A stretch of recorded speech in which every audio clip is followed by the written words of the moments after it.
Iran আমেরিকার যুদ্ধ, এই দুইটা দেশের ভিতরে এই যুদ্ধটা সীমাবদ্ধ আর থাকতেছে না। এই যুদ্ধটাকে পুরা অঞ্চলে অর্থাৎ পুরা মিডল ইস্টে এই যুদ্ধটাকে ছড়াই দেওয়ার একটি চিন্তা ভাবনা আছে। প্রিয় দর্শক, আসসালামু আলাইকুম। প্রিয় দর্শক, আমেরিকা এবং ইরান এই দুইটা দেশের ভিতরে যে যুদ্ধটা, এই যুদ্ধটা মিডল ইস্টে ছড়াই পড়তে পারে। ছড়াই পড়তে পারে না, অলরেডি ছড়াই পড়তেছে।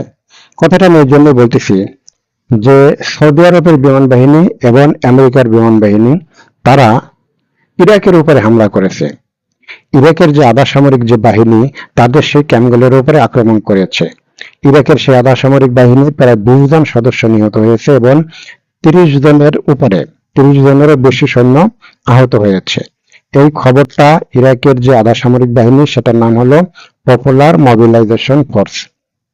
এই ফোর্সের কর্মকর্তারা আল জাজিরাকে নিশ্চিত করেছে এই যে আমেরিকা এবং সৌদি আরব দুইটা দেশের বিমান বাহিনী যৌথভাবে এই হামলাটা করেছে।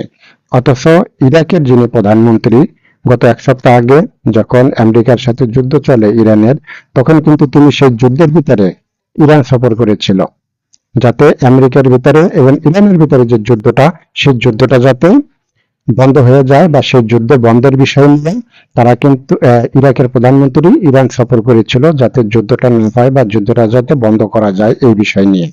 অথচ সেই ইরাকের উপরে মার্কিন যুক্তরাষ্ট্র, সৌদি আরব হামলা চালাই বসলো। এই যুদ্ধটা খুব একটা তাড়াতাড়ি বন্ধ হবে না।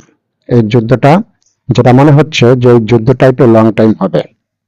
এখন এই যে যে বিরতি, এই বিরতিটা আসলে যুদ্ধের একটা প্রস্তুতির একটা সময় নিচ্ছে।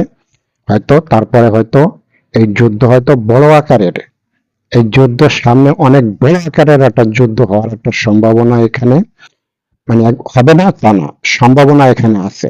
অনেক বড় ধরনের একটা যুদ্ধর একটা সম্ভাবনা কিন্তু এখানে আছে। আজ এ পর্যন্তই। আসসালামু আলাইকুম।